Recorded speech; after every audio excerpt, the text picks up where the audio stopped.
สบายดีน้องนักเรียนห้อง beginner เนาะที่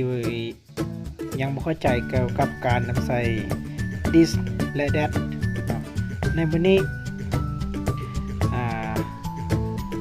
หลังจากที่อาจารย์สอนอยู่ห้องแล้วแต่ว่านักเรียนนำเข้าใจ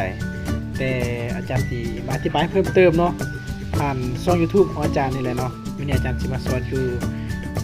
เพื่อนเลยและให้นักเรียนติดตามเบิ่งเนาะว่าเป็นอะไรเพิ่มเติมสำหรับผู้ที่ยังไม่เข้าใจเนาะคำว่า this และคำว่า that เนาะ แต่ทีนี้ this กับ that นี้มีความหมายแนวใดใช้แนวใดเนาะคำว่า this นี้ที่ว่านี่ในภาษาส่วนคำว่าthat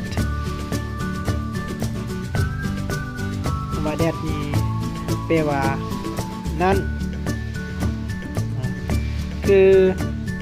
เราได้ยินคำว่านี้เลยนั้นเราก็จะเข้าใจแล้วว่าคำว่านี้นี่มันอยู่ใส่และคำว่านั้นมันอยู่ใส่เนาะข้อที่หนึ่งคำว่า this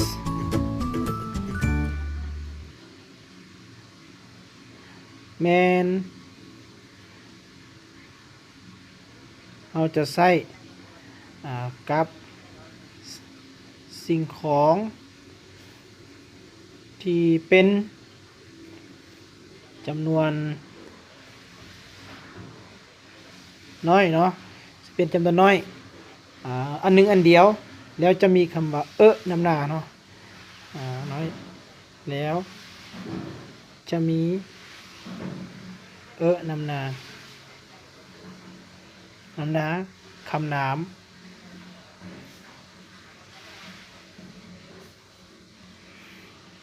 แต่ถ้าคำนามถ้าคำนามเป็นสระ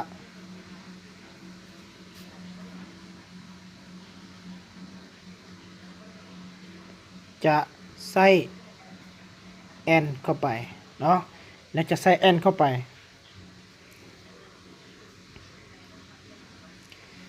แต่ถ้าบางครั้งเนาะเป็นสิ่งที่เฮาฮู้ร่วมกันหรือว่าเป็นวัตถุที่มีสิ่งหนึ่งสิ่งเดียวในโลกเขาจะใส่เข้าไปเนาะใส่เข้าไปเช่นว่าต่อไปเนาะสิมาเบิ่งว่าตัวอย่างสิเป็นอะไรแล้วอีกอันนึงเนาะอาจารย์เลยบอกว่านี่จะใส่กับเหตุการณ์ที่มันอยู่ไกลตัวเฮาเนาะอยู่ไกลตัวเฮา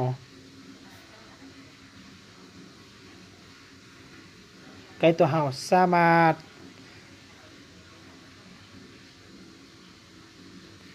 จับได้เนาะเช่นว่า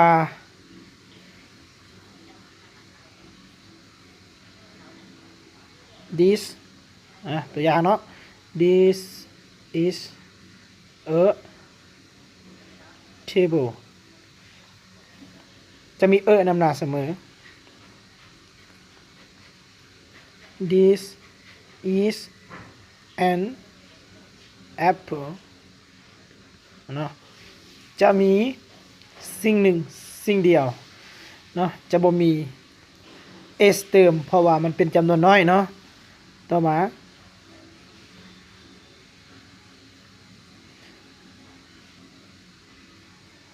this is the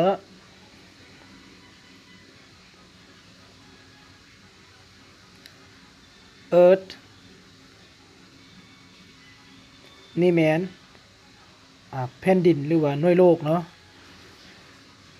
อันนี้เป็นกรณีที่เป็นประโยคบอกเราเนาะเป็นประโยคบอกเราจะใส่แบบนี้เนาะถ้าเป็นปฏิเสธก็คือเขาจะบอกว่า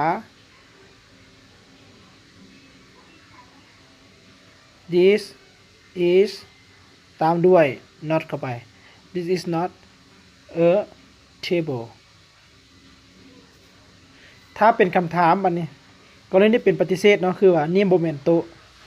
แต่ถ้าเป็นปฏิเสธก็คือเขาจะบอกว่า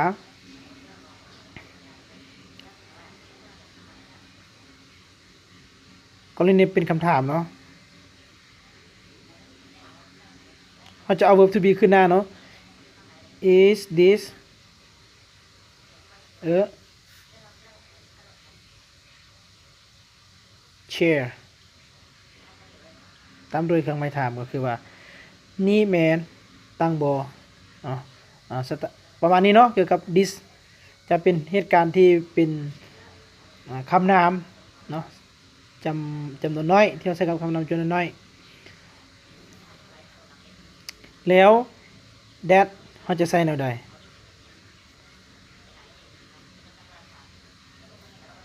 that เขาจะใส่กับวัตถุเนาะสิ่งของที่เป็นจำนวนน้อยเช่นกันเนาะใส่กับวัตถุสิ่งของที่เป็นจำนวนเช่นกันแล้วก็จะมีเนาะมี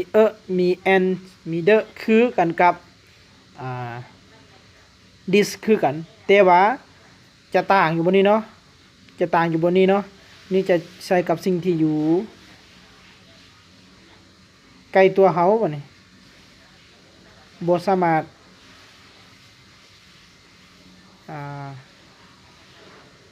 จับได้เนาะใช้กับคำนามจำนวนน้อยเช่นกันแล้วมาเบิ่งตัวอย่างมานี่ใส่หน่อย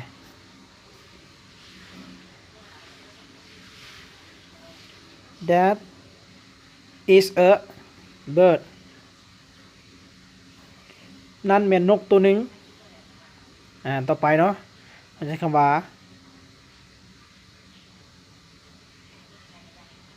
That is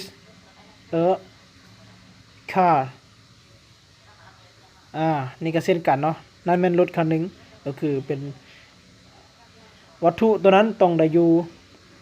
ใกล้กับเฮาเนาะซึ่งเฮาบ่สามารถจับมันได้แล้วกรณีที่เป็นปฏิเสธก็เพียงแต่เติม not เข้าไปคือกับ this เนาะ that is not a computer นั่นบ่แม่นคอมพิวเตอร์แล้วกรณีที่มันเป็นประโยคคำถามเนาะเฮาเพียงแต่เปลี่ยน verb to be คือหน้าเสมอ is that a computer โอเค computer ประมาณนี้เนาะมีทั้งประโยคบอกเราและประโยคปฏิเสธแล้วก็ประโยคคำถามอยู่นำกันเลยอันนี้ก็คือการนำใช้ did เนาะการนำใช้ this และการนำใช้